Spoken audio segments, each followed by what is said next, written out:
Welcome to question hour session of Ajmal IS Academy. Here we will be discussing 5 MCQs from the daily newspaper The Hindu and Indian Express. So let's start the session.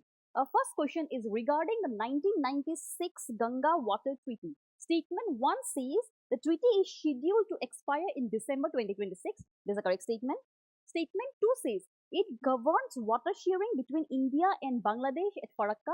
This is a correct statement. Statement 3 says the treaty provides for a fixed 60-40 sharing of Ganga water between India and Bangladesh. This is an incorrect statement as water sharing between India and Bangladesh depends upon the availability of water at Farakka. So answer here becomes 1 and 2, that is A. Let's move on to the second question. The second question states what is a type is supernova. Statement A says the collapse of a massive star into a black hole. Statement B says the explosion of a white dwarf star in a binary system. Statement 3 says the merger of two neutron stars producing gravitational wave. And statement D says a powerful eruption from surface of the sun. Here the correct answer is statement B, that is the explosion of a white dwarf star in a binary system. Let's move on to the third question. The third question states consider the following statement. Statement 1 says RBI surplus transfer to the government is governed by the economic capital framework. This is a correct statement. Statement 2 says the economic capital framework was adopted following the recommendation of the Bimal Jalan committee. This is a correct statement.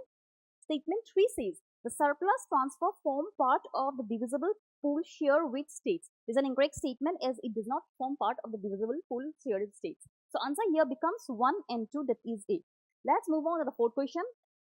The fourth question states India currently has logistic support agreement with which of the following countries? Here the correct answer is 1, 2 and 3 as India does not have a logistic support agreement with South Africa as of now. So answer here becomes B, that is 1, 2 and 3. Let's move on to the fifth and final question. The fifth and final question is regarding Mumbai-Ahmedabad high-speed rail project. Statement 1 says the 1,000-kilometer long project is India's first bullet train project. This is an incorrect statement as this project is not 1,000-kilometer long but 508 kilometers long. Statement 2 says the National High Speed Rail Corporation Limited is implementing the project. This is a correct statement. Statement 3 says the project has 7 mountain tunnel in Maharashtra and 1 mountain tunnel in Gujarat. This is a correct statement. So answer here becomes 2 and 3, that is B. That's all for today, and you can find all this question in our social media platform. Thank you.